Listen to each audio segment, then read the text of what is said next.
Welcome to the OtherWorldsGG Community Cast. I am Table for Two, and this is episode number 9. I'm joined today by Mellified and Alien Pickle. How you guys doing? Can't hold all these Easter eggs. There's so many. There's so many. Or wait, that's limes, right? All right, wrong meme. Okay. Oh my goodness. Hey, there's Mellified. That was Alien Pickle. Yeah, we're going to be talking about secret endings and Easter eggs in video games today. You guys excited? I'm so excited. I'm secretly excited. Well, gotta find it though. I'll tell you what. I'll give you some hints. If you play this episode 30 times and send it to all your friends, then you'll get the secret podcast ending. So, oh, I thought you were going to say something like if you play it backwards and. Well, that's how he summoned the devil. Gotcha. Oh, okay, got it. Well, that's an Easter egg.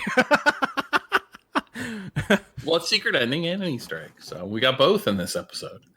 There you go. Well, why don't you start us off there, Mellified? Yeah, sure. Well, so let's jump right in. Some of the secret endings that stuck out to me or that I remembered, and I definitely went online, did some research, because some of these I was not aware of. I'm actually really upset. There's one in here that it looks like I missed when I played through a game. We'll talk about that later. Nier Automata,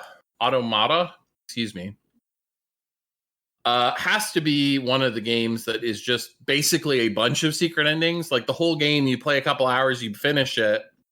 And if you walked away at that point, you'd probably be pissed off and think you wasted your money. But in fact, you just keep replaying the game, and it weaves in different genres and storylines and characters each time you quote unquote finish it.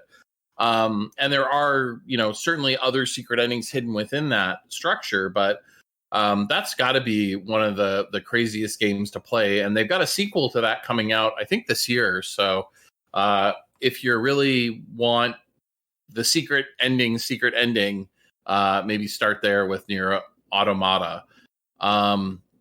This next one, I think there's 26 because there's one ending for each letter of the alphabet. Okay. Thank you for clarifying. I was going to say, Table, do you want to go through this next one? It looks pretty fun. Finish Far Cry in 15 minutes for Far Cry 4. Mm-hmm. Yeah, I'm a lot of these that you've put in here I was not aware of. So in the 4th iteration of the Far Cry series, it had a lot of good reviews. One reason for its appeal was the antagonist of the game was Pagan. How do you say his name? Pagan Min, right? Pagan Min, I think. Yeah, the character received unanimous praise for his personality, unpredictability, and an ability to capture the player's attention whenever he was on screen. I'm reading from a script if you guys haven't noticed by now.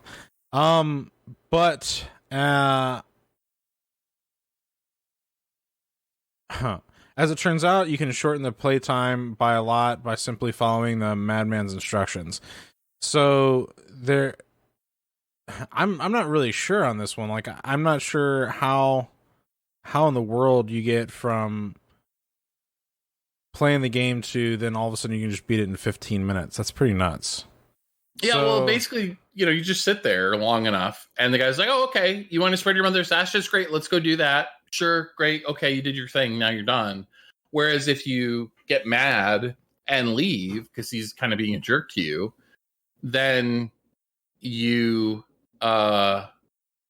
basically end up leading a revolution against the guy. So it's kind of funny they put in this little secret ending.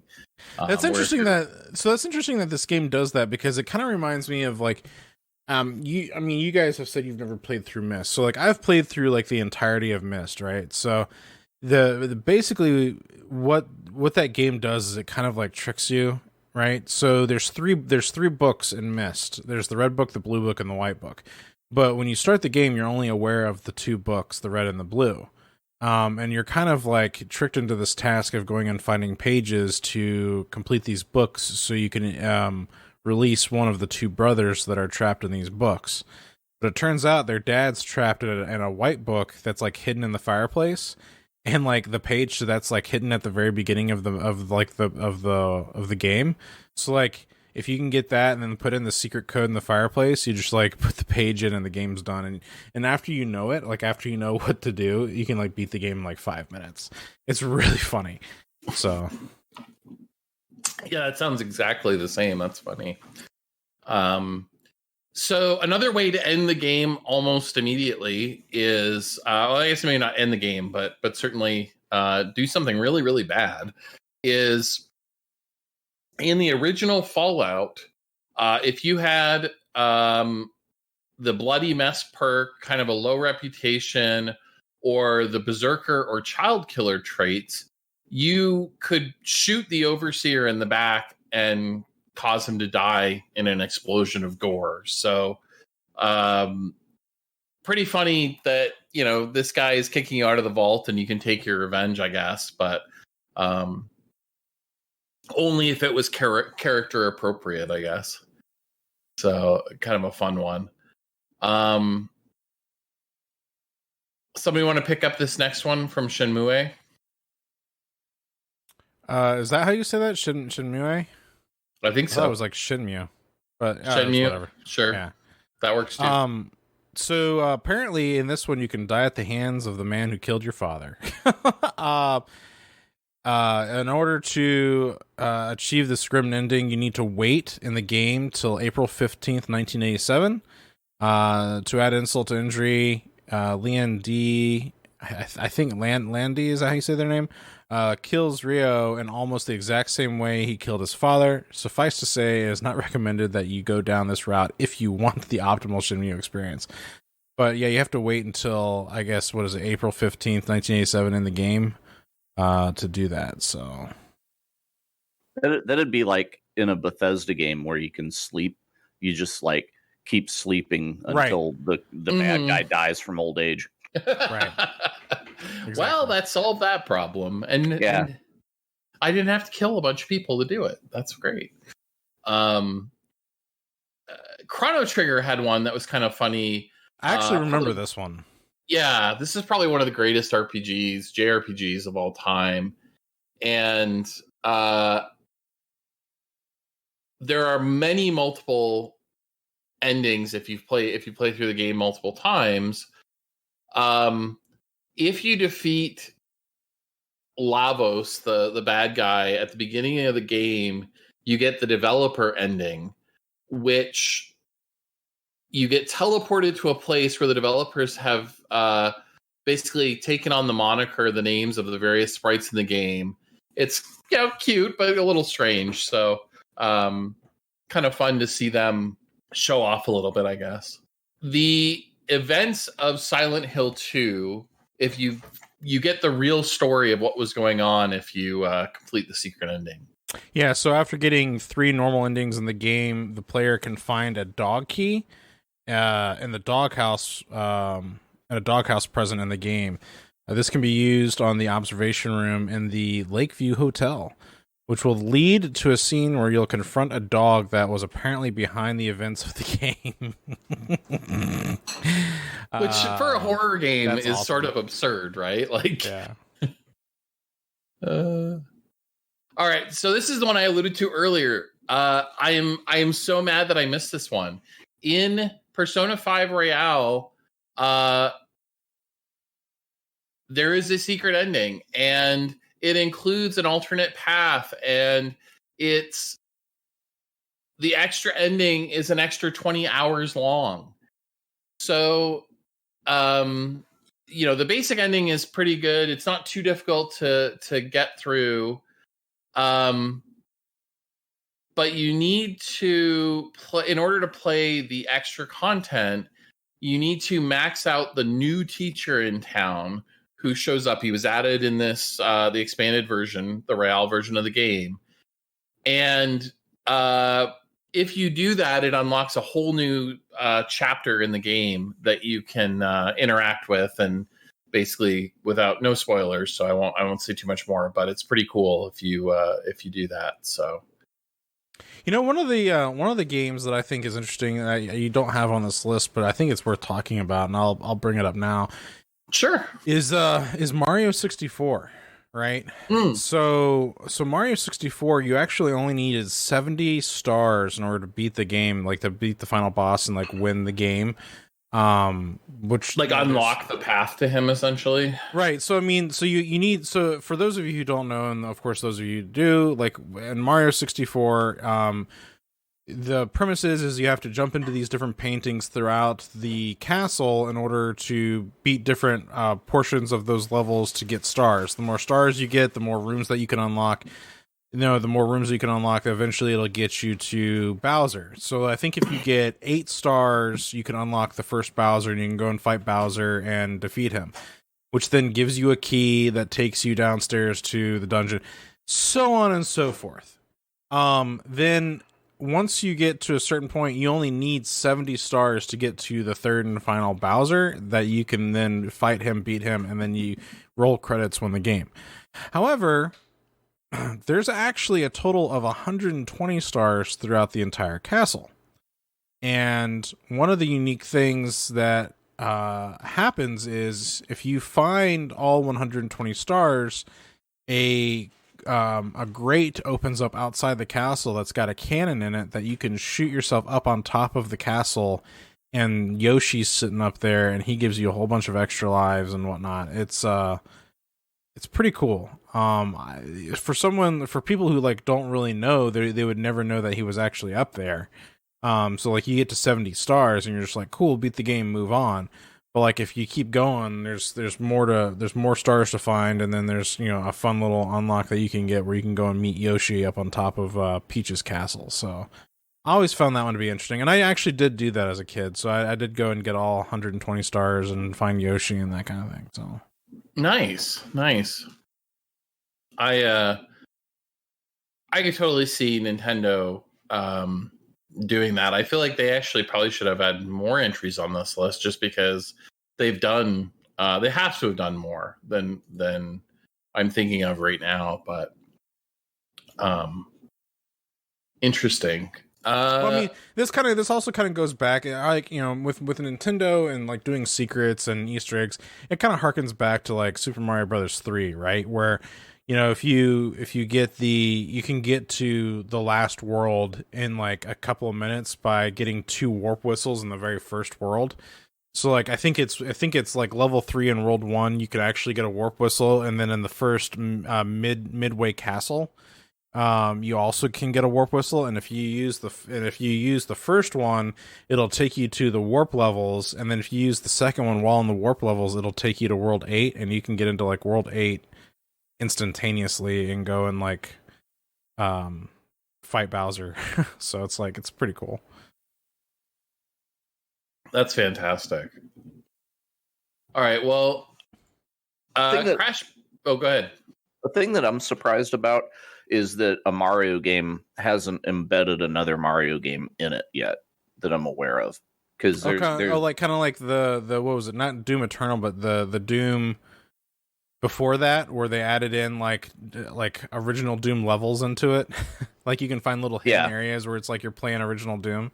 Yeah, like, and I can't recall specific games, but I know there have been games in the past where it's like, oh, if you unlock this whatever, then you get to play like the old school version of the game. The whole game is in here emulated.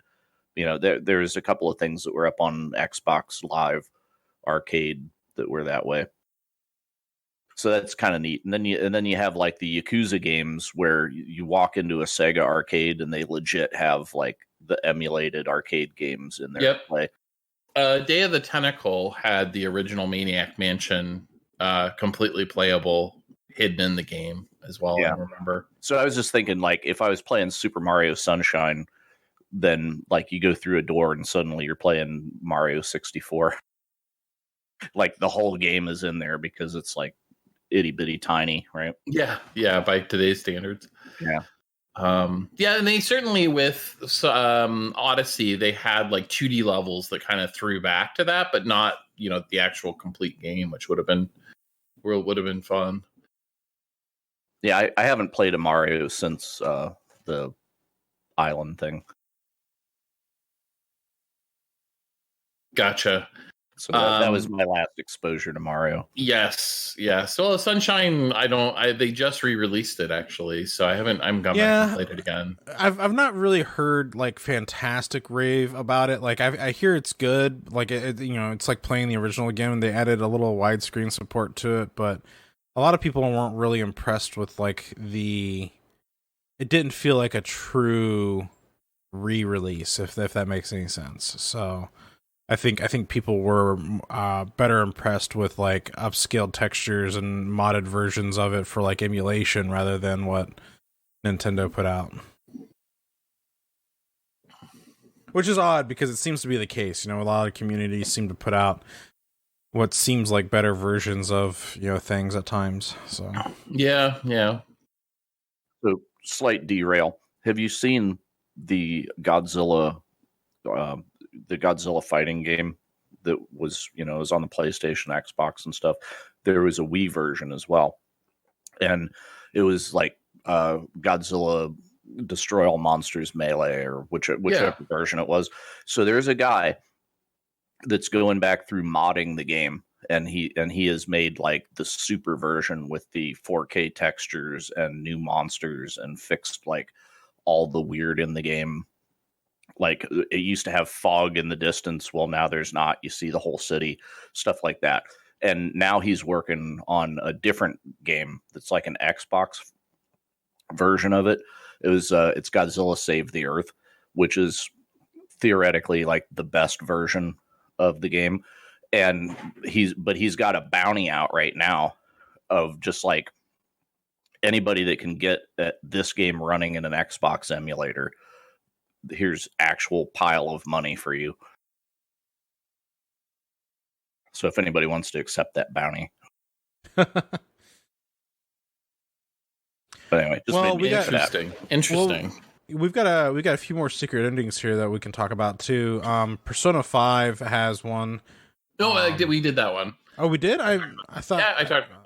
Oh, I guess, man, I'm getting my list mixed up here. I guess I got it out of order. So the Persona 5 thing, you said it exists because of the secret ending, like the reason that they made the game was for that, or is that like that particular re-release of Persona 5? Because Persona 5 didn't have any of the content, and when they did Royale, they added a third semester and a couple new characters. And one of the new characters, if you go through and build up your relationship with them, it unlocks the secret ending, essentially, or the next chapter post game. Oh, okay. So you could argue they made the game.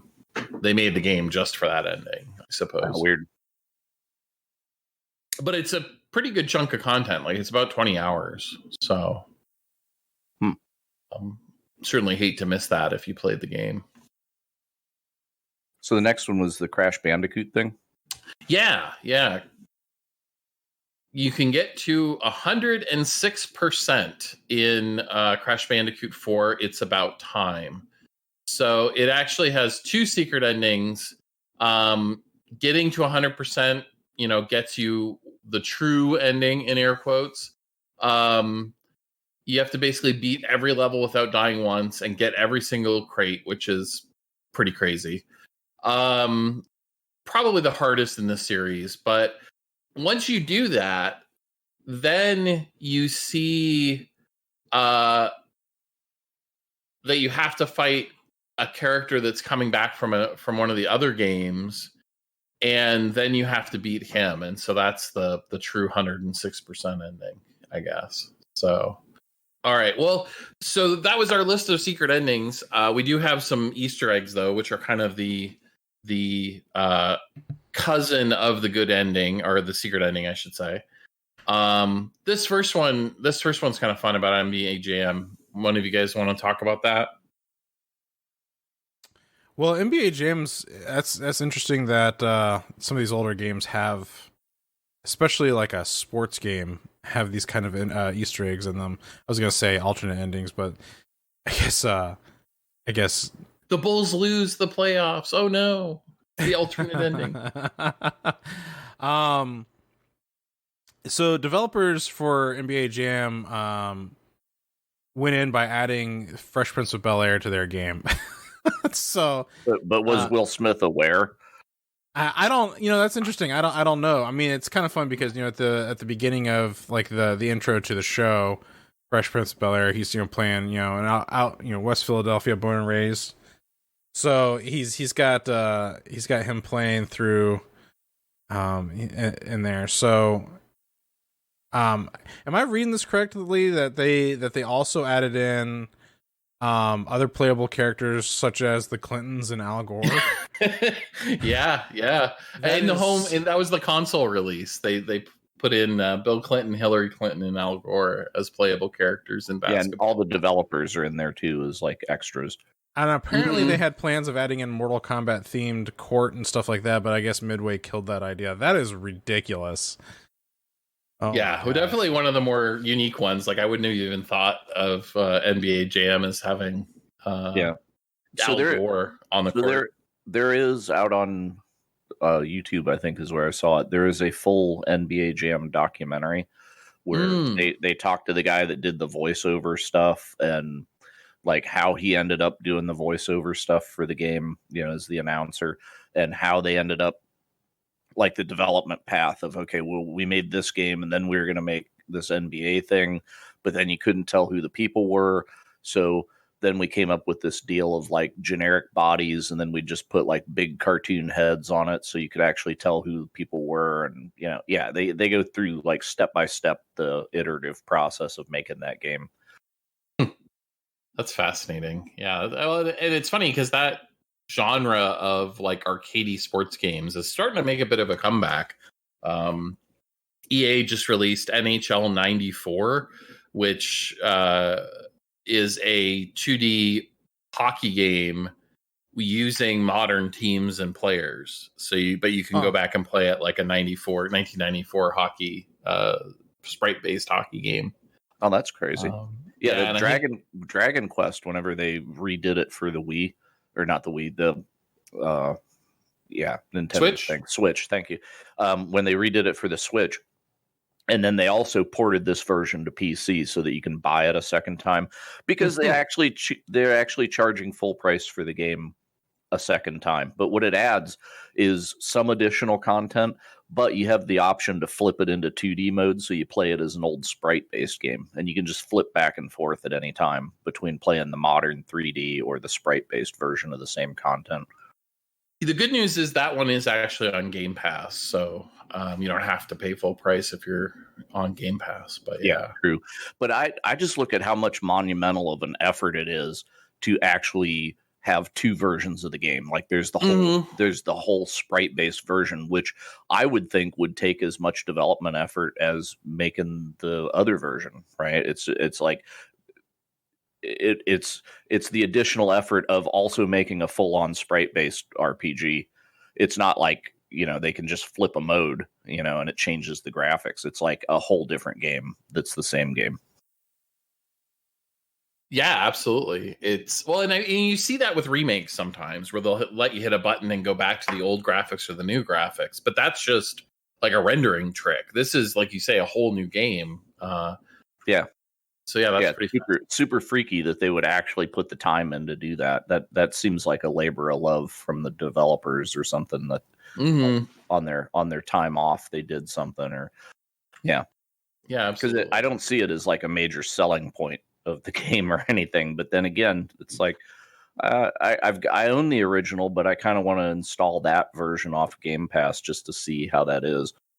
Yeah, for sure. All right, so do either of you guys remember the secret cow level in Diablo 2?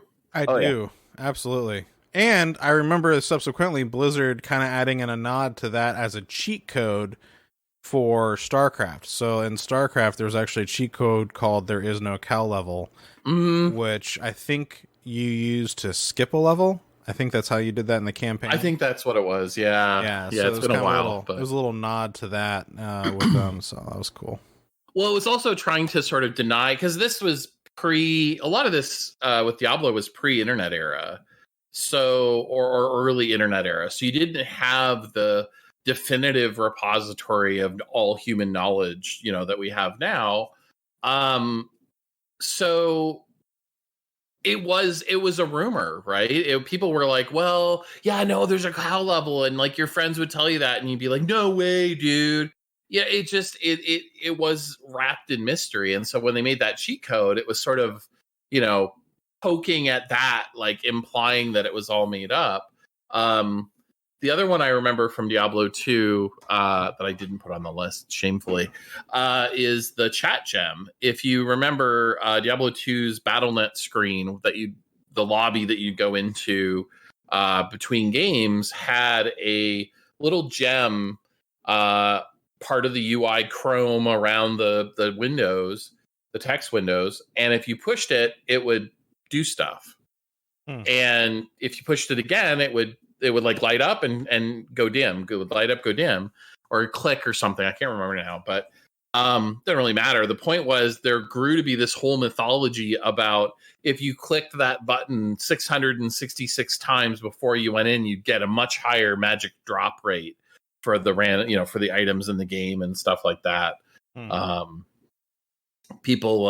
People got a little obsessive, I remember, about all their chat gem theories, but the secret cow level was actually a real thing in Diablo 2, and you had to collect a couple random items throughout the game to get access. And then you had to go to a certain spot and throw these items in, and it would open up a portal to the secret cow level. Did you guys ever play the secret cow level back in the day? I did, yeah. Yeah, I have.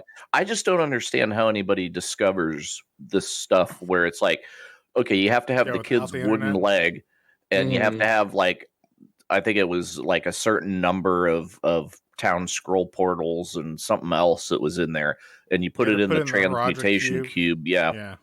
And like, who would do that, right?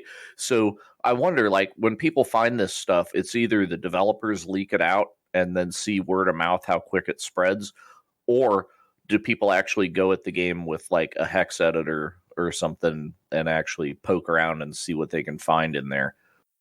Certainly both, right? Depending on the developer, depending on the game, I think it's sort of been leaked in all those ways.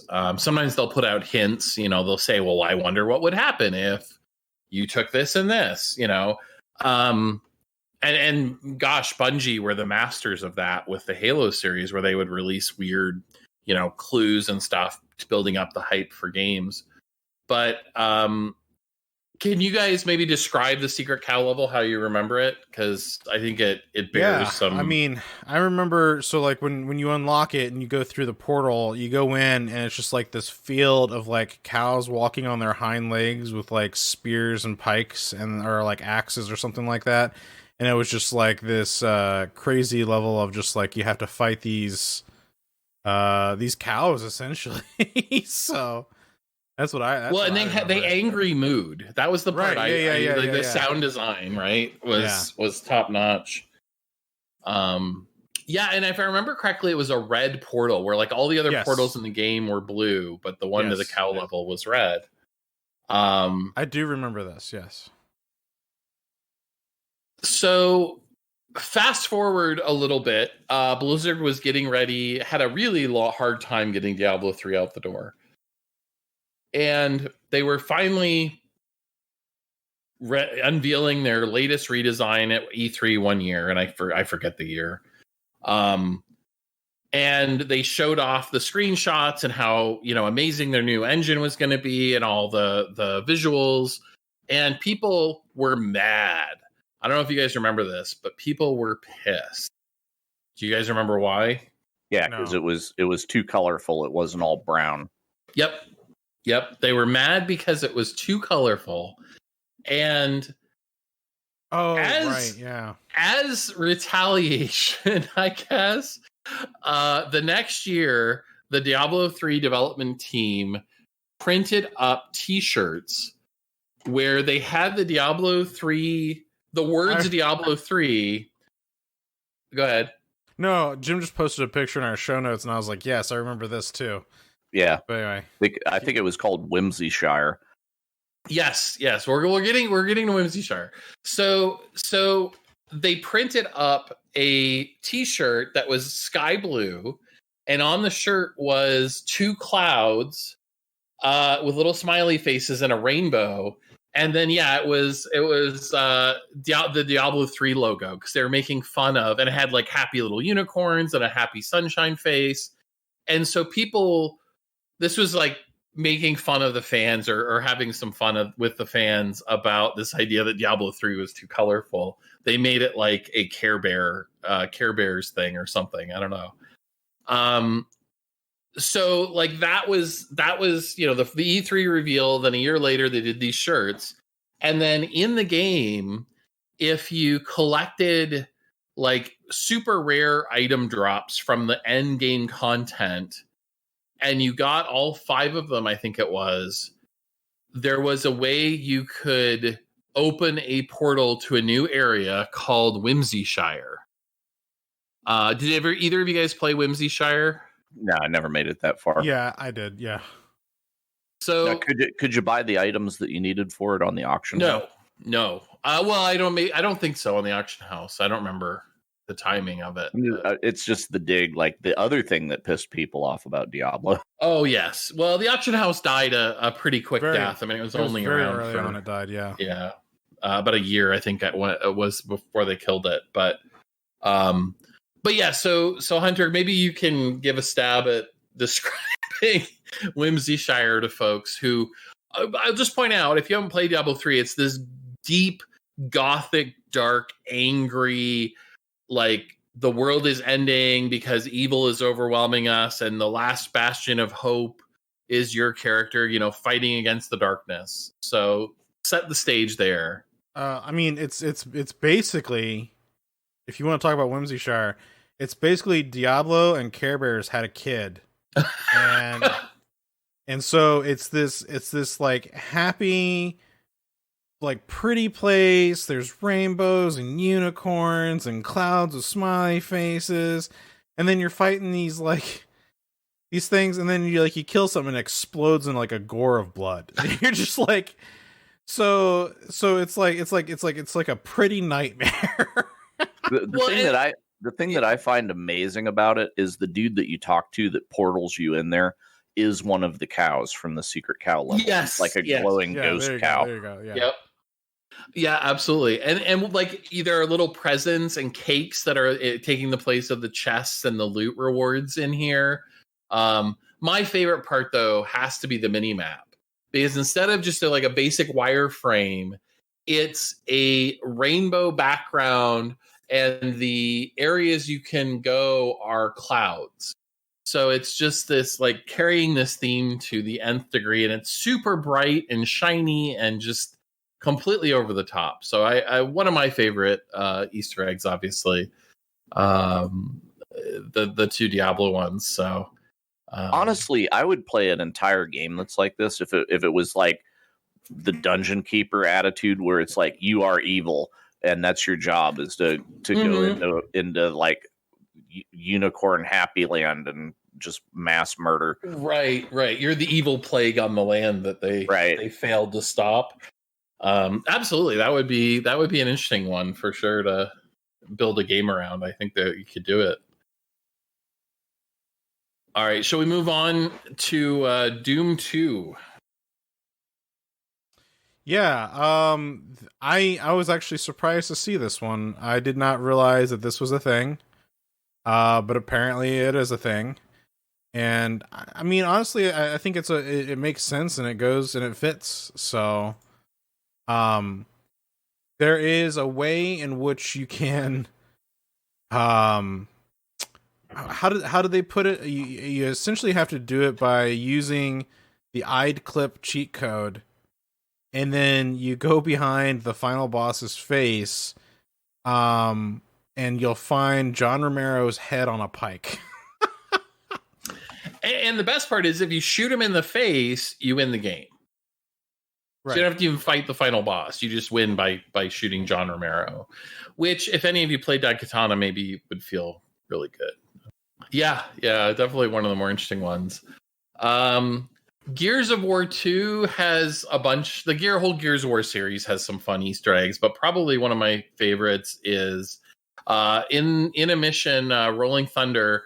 There's cowboy hats, a couple cowboy hats through the level. So if you shoot them all, all of your team is suddenly wearing cowboy hats.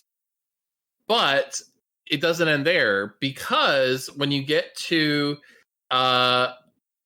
later in the mission, the giant spider crab thing that comes out yells "Yeehaw!" and he's wearing a cowboy hat, which, for my money, killing giant spider crab things that yell "Yeehaw," it just doesn't get any better than that.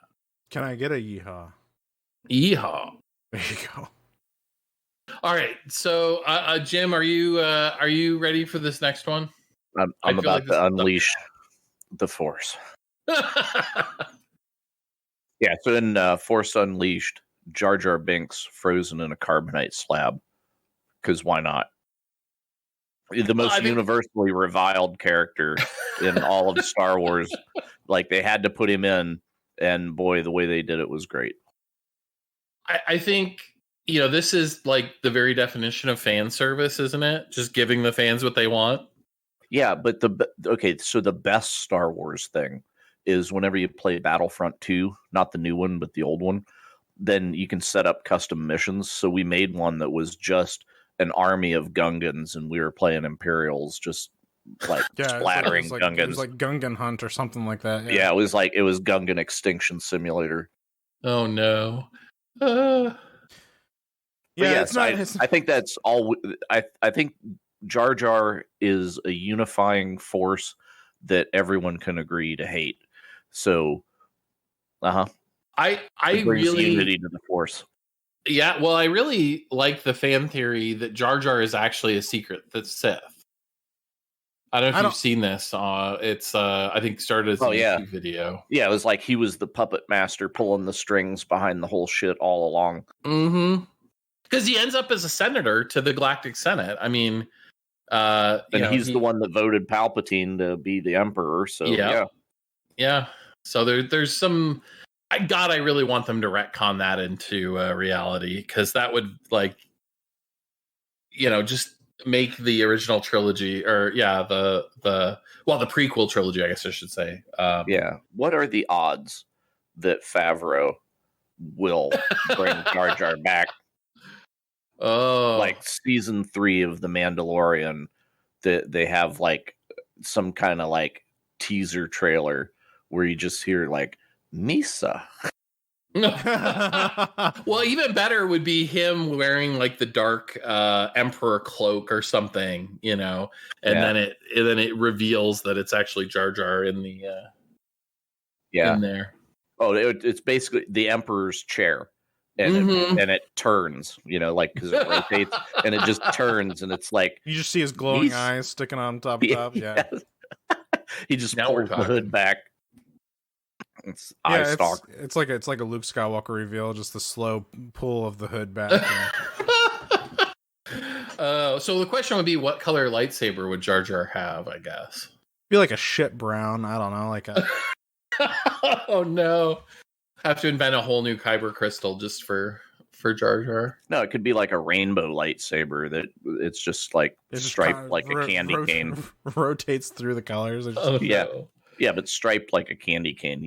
There's like all day sucker things, and it's a rainbow, like a tie dye thing. It would be like a tie dye lightsaber. There it is, and it plays reggae music when he turns it on because it's a tie dye lightsaber.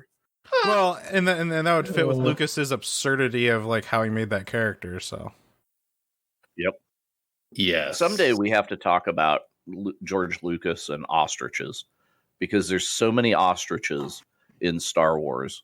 Yeah, it is crazy. Weird. There's a lot of like weird creatures that oddly like represent the shape or like the function of an ostrich for sure. I think he played a lot of Joust. Maybe there's that. This is going to be a random aside, but I think we've got time. Do we have time? Yeah. So one of my favorite stories about George Lucas is when they were in the pitch meeting, the development meeting for The Force Unleashed. They wanted Starkiller, Darth Vader's apprentice in the game, to have a Darth name, right?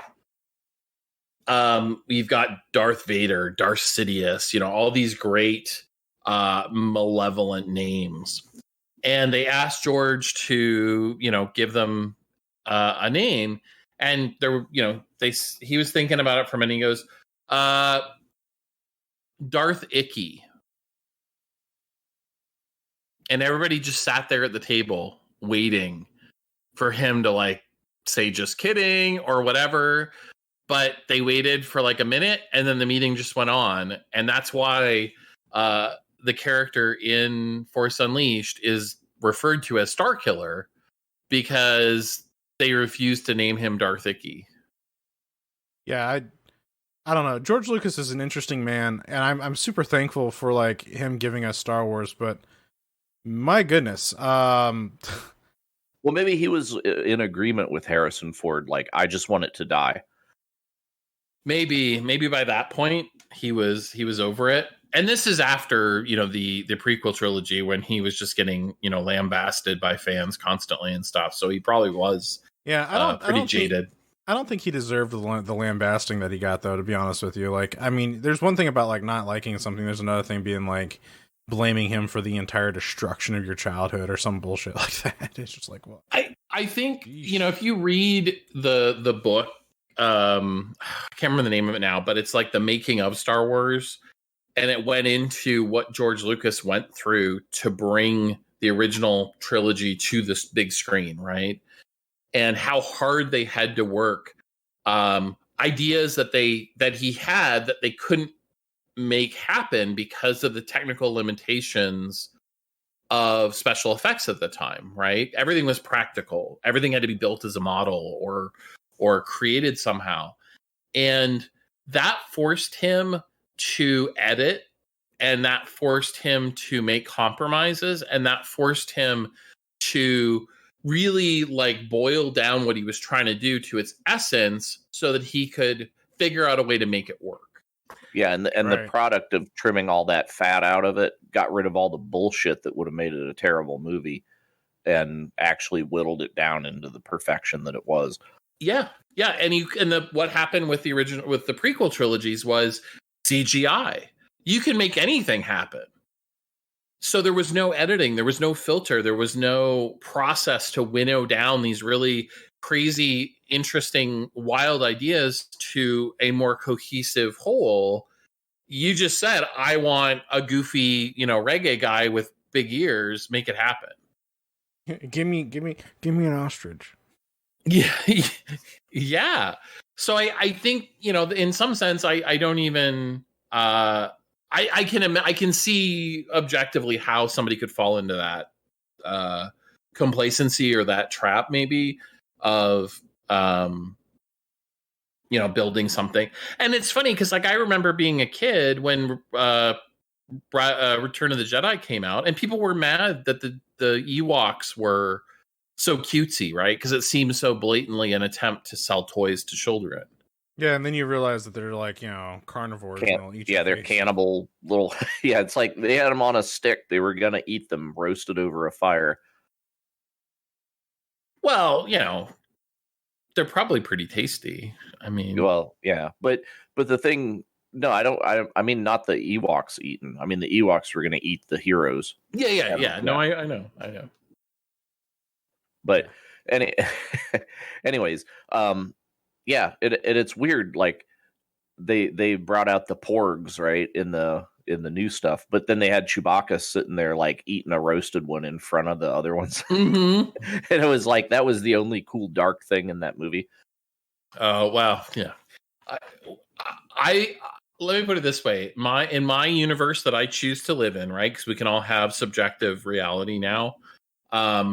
I live in the world where there are 3 Star Wars movies. So. Yeah, Caravan of Courage, the Star Wars Christmas special, and the You're a monster. Because there are 3 Star Wars films that don't technically exist anymore, and so those are the 3. The two Ewok ones, and then the Christmas special, right? No. Yeah, but without the Christmas special, you have no Boba Fett, which means that you have no Mandalorian. Boba Fett. Boba Fett where? Well, speaking of random characters showing up unexpectedly, in Mario Golf, in Mario Golf Toadstool Tour, Goofy over here. Oh, yeah, sure. a little bit. If you hit your ball into some of the flowers scattered around the golf course, it would make the little Pikmin pop out, which was kind of a cute little cameo for the Pikmin. But it actually was super hard to get your ball out of those stupid flowers. So maybe not the thing to do when you're playing competitively, but kind of a fun little moment for the Nintendo fans, I guess. Mm-hmm. All right. So are either of you guys Assassin's Creed fans? In theory. In theory. Well, I mean, like I enjoy what Assassin's Creed is, but I own a lot of them. I've never really played through one of them. So in theory, yes. I own the original games, but not yeah, the original Assassin's Creed games, the main protagonist was a guy called Altair. And there was another character who we all know and love, I think, these days, Geralt from The Witcher. And in The Witcher 2, at one point, what's that? Toss a coin. Yeah, toss a coin to your Witcher. So in Geralt's second game, Assassin of Kings, there's a point at which you can find a guy in a white robe who missed a haystack and landed headfirst on the floor and broke his neck. Which that's actually funny. Yeah, it's actually kind of a funny little tongue-in-cheek reference to Assassin's Creed's Altair doing the leap of faith, as they call it, where you jump down into the haystack. So yeah, I thought that one was pretty clever. So all right, so we're gonna end on a Star Wars note here, guys. I wonder if there is a conspiracy theory about, like, whenever you see, like, oh, hey, there's gonna be like some kind of government thing going on, but then we find out, like, hey, there's suspicious haystacks that have appeared around. Yeah, the people in the Assassin's Creed world starting to wonder, why are all these haystacks around here? That doesn't seem right. Yeah, it's like right outside the king's window, they've put a wagon with a haystack in it. That would actually be a great YouTube machinima series. Is kind of like the stormtroopers in Mandalorian just talking smack on things, like having a couple of the guards in the video game going, every time somebody gets killed, we find one of these haystacks. Maybe we should do something about that. Did you see it was a fan made thing, but they used footage from Mandalorian, but it's the two scout biker guys that are having the conversation about how maybe they're just in a simulation. No, I missed that. Yeah, it's like, he's like, yeah, see that can over there? Try to shoot it. He's like, no, I can hit that. He's like, try. And the guy misses it like 10 times. And he's like, what the hell is going on? Like, that's what I'm telling you, man. Like, maybe we're the bad guys. Well, yeah. So that brings up two pretty spectacular memes, I guess. One being the stormtrooper in season 2 of The Mandalorian, when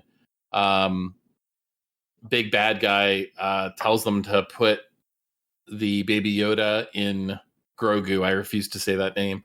Baby Yoda in shackles, and it's like the stormtrooper thinking himself, wait a minute, stupidest thing in the world.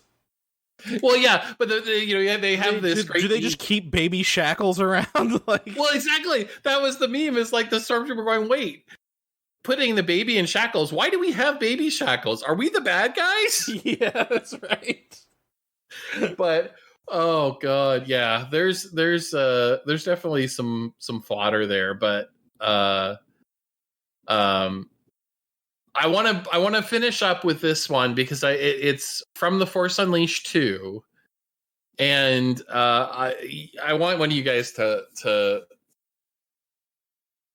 walk us through this one. So So imagine, if you will, that there is a dual-wielding lightsaber human male who lived during the reign of the Galactic Empire before the Battle of Yavin, right? He's got blonde hair, fair skin. You know, he wore black armor and black boots. And maybe if you take a double take, he might look familiar to you. It's actually Guy Brush from Monkey Island. What the hell? So there's an Easter egg in The Force Unleashed 2 that lets you play as Guybrush 3P Killer instead of Star Killer. So yeah. So it would have been interesting if like all the combat with the bosses could have been resolved through insult battles. Yes. Oh, yeah. Guybrush Threepwood, the Monkey Island series, definitely one of the highlights of the LucasArts games. So it's nice they gave him a little bit of love there, but certainly not the first character you'd think of bringing to Star Wars. No, and that's really cool, man. I do love the idea of like alternate endings or Easter eggs and stuff like that in games, especially when it's like game developers of other well-known games too. I think like Blizzard kind of like didn't even just Easter egg it anymore. They made a game with all of their characters in it and called it Heroes of the Storm. Yeah. And so it's just like, and then Nintendo with Smash Brothers. It's like, well, the thing with Smash Brothers is they've even gone beyond Nintendo and they've cut deals with like other companies and stuff like that, because I mean they got Cloud and Sephiroth in there now, which is kind of like, it's like Master Chief Wen. Yeah, no kidding, Master Chief Wen. Like, is Crash Bandicoot in there yet? If not, when? Like, you know. Well, what I like is whenever the Easter egg becomes the game and you end up with Far Cry Blood Dragon. Mm-hmm.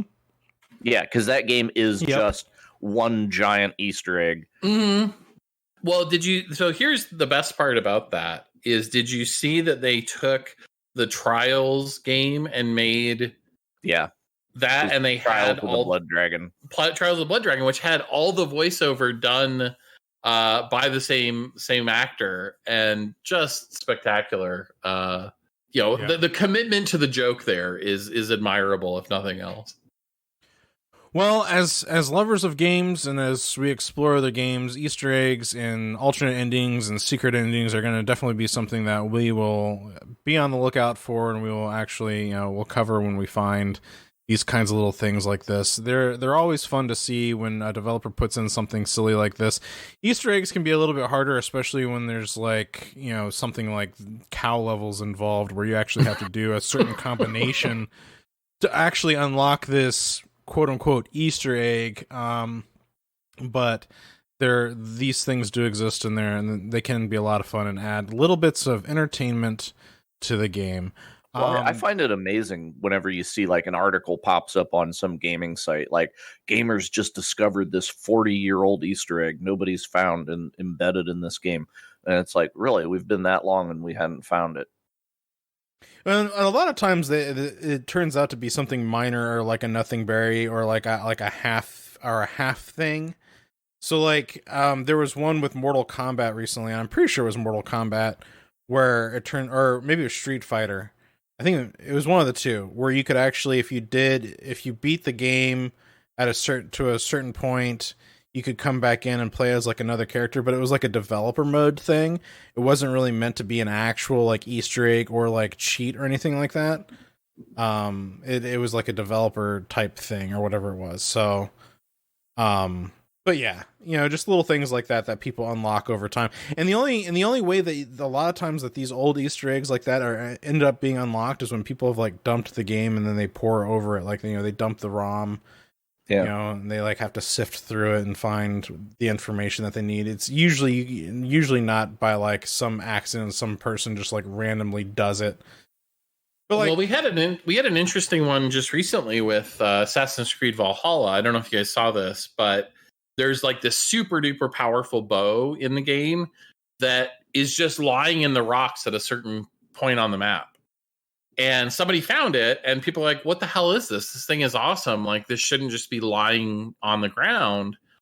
And the developers are like, oh, yeah, that's a real item, but it shouldn't, it shouldn't just be there. And it turns out that it was supposed to be this super complicated Easter egg that you had to go through with like getting one of the super duper special items in the game that takes a bunch of work. And then you have to go to a certain spot at a certain time of day and use it in a certain way.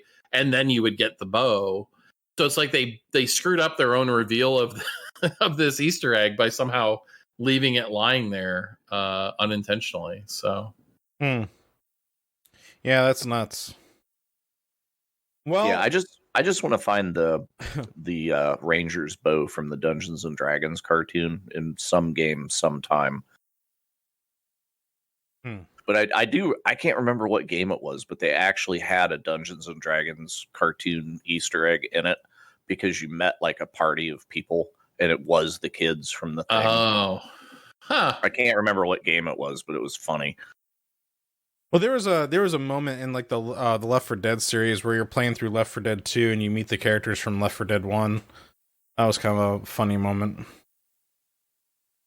But anyway, that'll wrap it up for this episode. We are sure glad you guys stuck around. As we mentioned in our last episode, we have moved back to Discord for our community engagement. So head on over there. Running a little giveaway, so come on by for a chance to win a $25 gift card to Amazon. Details are on our Discord, and we will catch you guys in the next episode. Thanks for joining, and we'll see you next time. Yeah. Now, if they fast forward through the 5 minutes of silence, they'll get to the true ending of the show. Yes. Turns out we're all wizards. Who knew? All right.